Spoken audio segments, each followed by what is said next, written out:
예수님께서 21절에서 24절까지 감사 기도를 드리고 있습니다.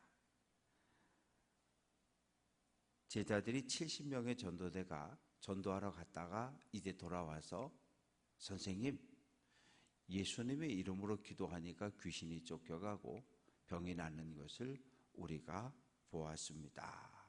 경험했습니다.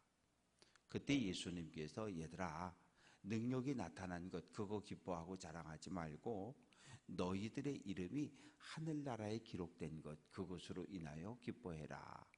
그렇게 이야기하시면서 제자들에게 이야기하는 것, 이 감사의 기도를 드리는 거예요. 하나님 참 감사합니다. 21절, 이것을 지혜롭고 슬기 있는 자들에게는 숨겼다. 지혜롭고 슬기 있는 자는 누굽니까?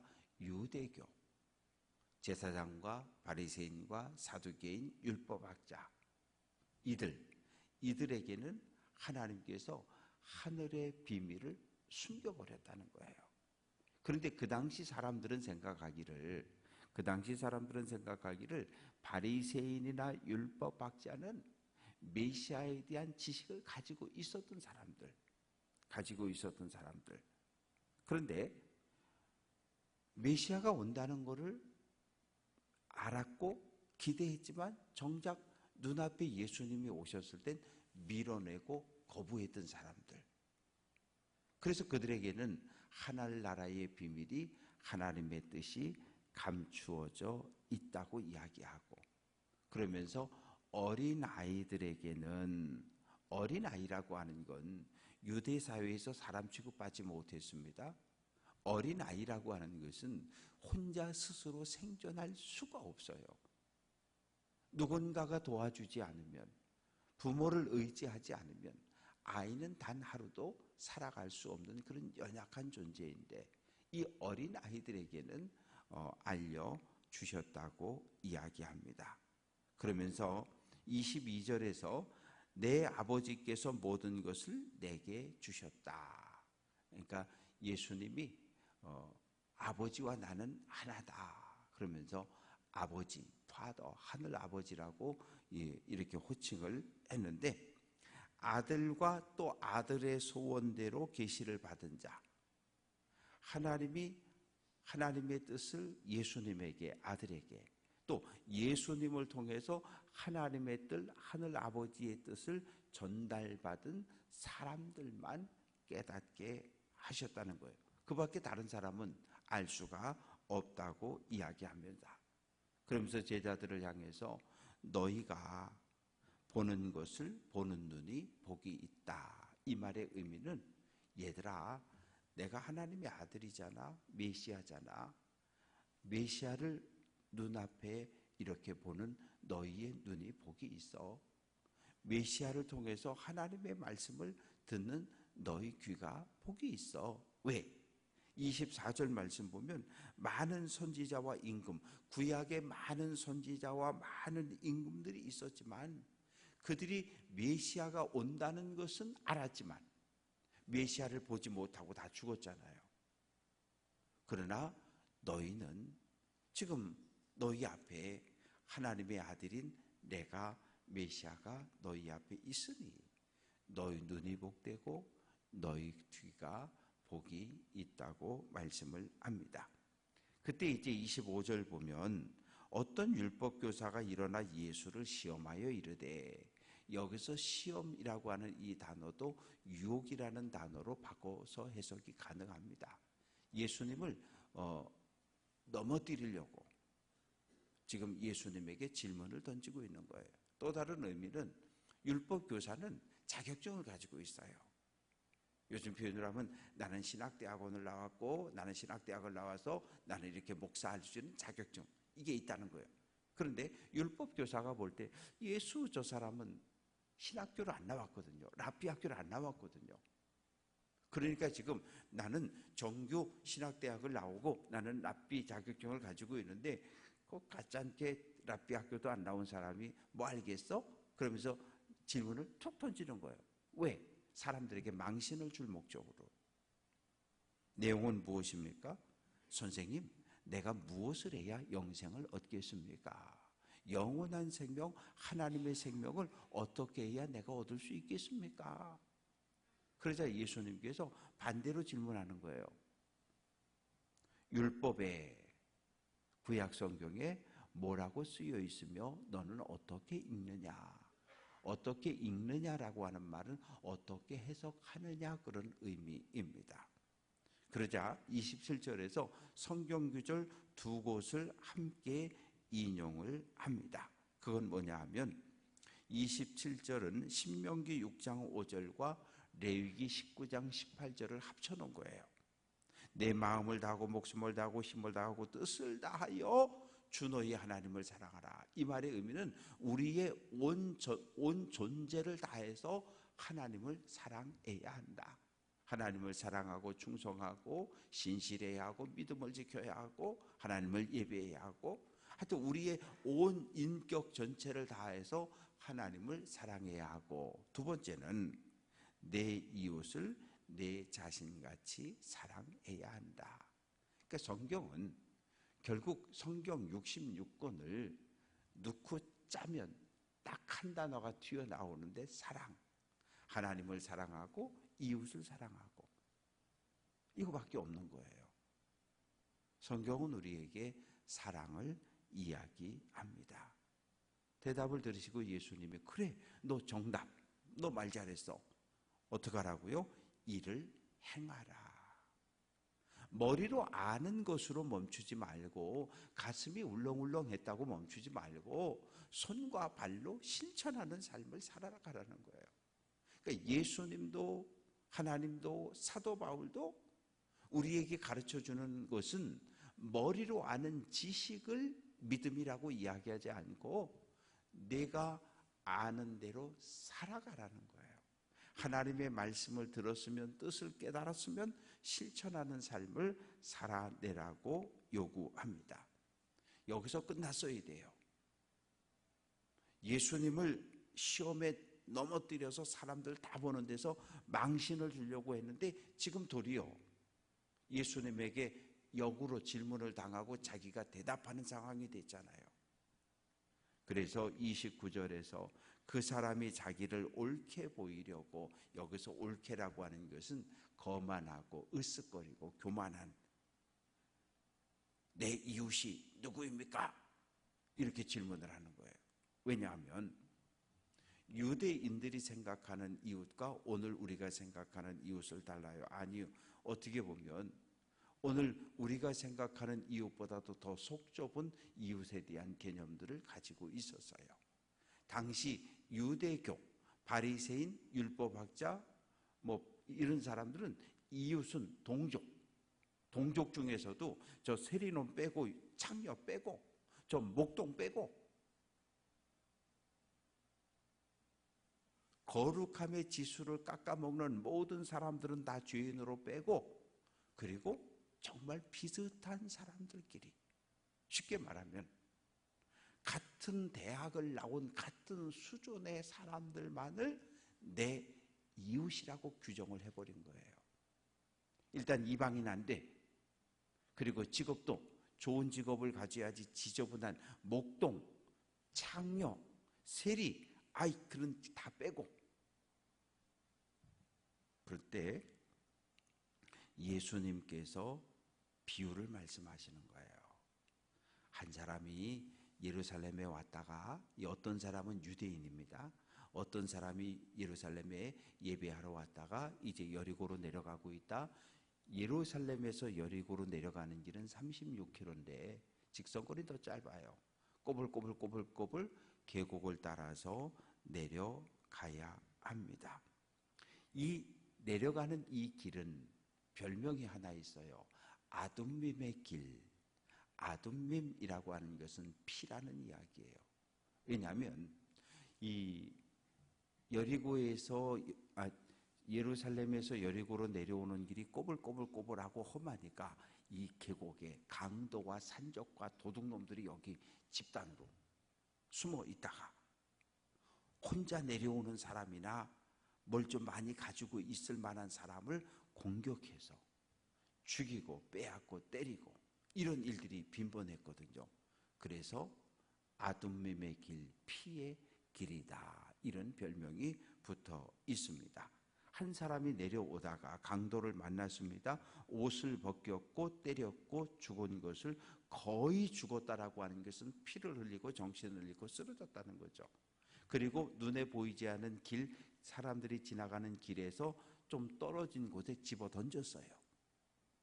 그리고 강도들은 사라졌습니다. 피를 흘리고 의식을 잃고 신음소리가 간간히 나는 거죠.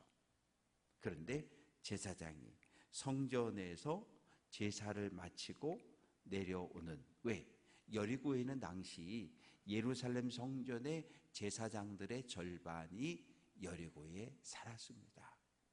그러니까 일을 마쳤으니까 이제 내려가는 거죠.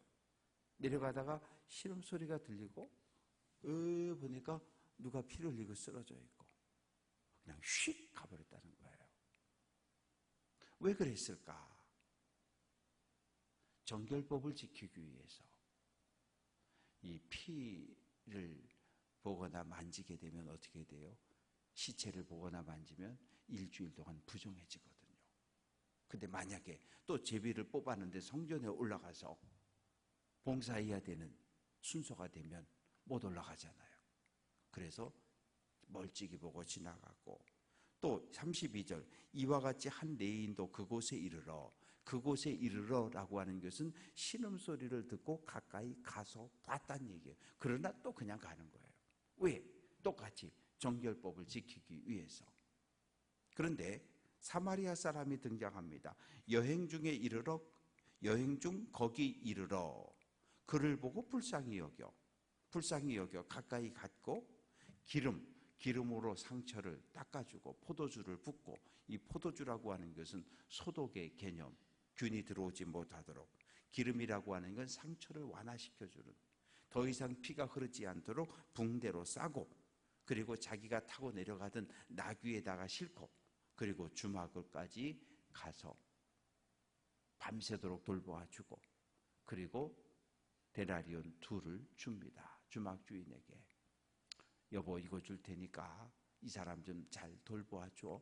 혹 모자르면 내가 갔다 오는 길에 더 주겠어. 당시 그 한 사람의 하루 생활비가 12데나리온의 1이었다 그래요. 데나리온 하나 중에서 12분의 1이 하루 일용할 양식을 살 수 있었다 그럽니다. 그러니까 두 데나리온이라고 하는 것은 꽤 이 사람을 오랫동안 돌보아 줄 수 있는 그런 값어치가 있는 금액입니다. 예수님이 묻습니다. 율법교사야, 내 생각에 이 세 사람 중에 누가 강도 만난 자의 이웃이냐? 그러면 우리는 뭐라 그러겠어요? 예, 3번 사마리아 사람입니다. 이렇게 대답해야 되는데 자존심이 있잖아요. 아니, 동족 유대인이 강도 만나 쓰러졌는데 동족 제사장도 지나가고 레위인도 지나갔는데 사람, 형제, 이웃으로 취급하지 않은, 절대로 받아주지 않는 저 사마리아 사람, 저 재수 없는 놈들이 선을 베풀었다는 거잖아요. 그걸 받아들일 수가 없는 거예요. 사마리아 사람입니다. 그 대답이 안 나오는 거. 왜? 사마리아 사람은 형제가 아니니까. 우리하고 똑같아요. 우리가 북한 동포들을 형제로 마음속에서 점점 밀어내고 있잖아요. 웬 또 오물은 보내가지고 더 기분 나쁘게 똑같은 거예요. 같은 핏줄인데 혼혈되었다고, 피가 섞였다고 형제로 인정하지 않은 거거든요. 그래서 한다는 대답이 자비를 베푼 사람입니다. 그래, 너도 가서 이와 같이 행하라. 38절에서 42절까지 말씀 속에 예수님이 길을 가다가 한 집에 들어가셨는데 이제 식사 초대를 받은 거죠. 마르다라고 하는 여자가 예수님을 초청을 합니다. 그런데 이 오늘 말씀을 보면 좀 이렇게 당시 문화하고는 안 맞아요. 왜? 여자가 예수님을 초대하는 건 있을 수 없는 일이에요. 한 가정의 가장, 남자가 예수님을 초대할 수 있어요. 삭개오가 예수님 초대할 수 있어요. 바리새인이 예수님 초대할 수 있어요. 왜? 가장이니까. 그러나 여자인 마르다가 예수님을 초대했다. 일단 이것은 그 당시 유대 율법을 깨트리는 일이에요. 그런데 예수님은 그 집에 들어가십니다. 그런데 마르다뿐만 아니라 동생 마리아가 있었던 거예요. 예수님이 우리 집에 오셨는데 지금 둘로 나누어지는 거죠. 마르다는 주방에서 열심히 요리하고 튀기고 굽고 지지고 하고 있고, 그리고 마리아는 예수님의 발 앞에 앉아서 말씀을 듣고 있는 거예요. 이것도 안 되는 거예요. 왜? 당시 그 엘르아잘이라고 하는 랍비가 그랬어요. 딸에게 율법을 가르치는 것은 딸의 인생을 망치는 것이다. 그리고 토라의 말씀을 태워버릴지언정 여자들에겐 가르치지 말라. 이게 이 정도로 2000년 전에는 여자를 사람 취급하지 않았고, 여자가 어디 예배당에 와? 그걸 용납하지 않았던 분위기였는데, 지금 예수 공동체는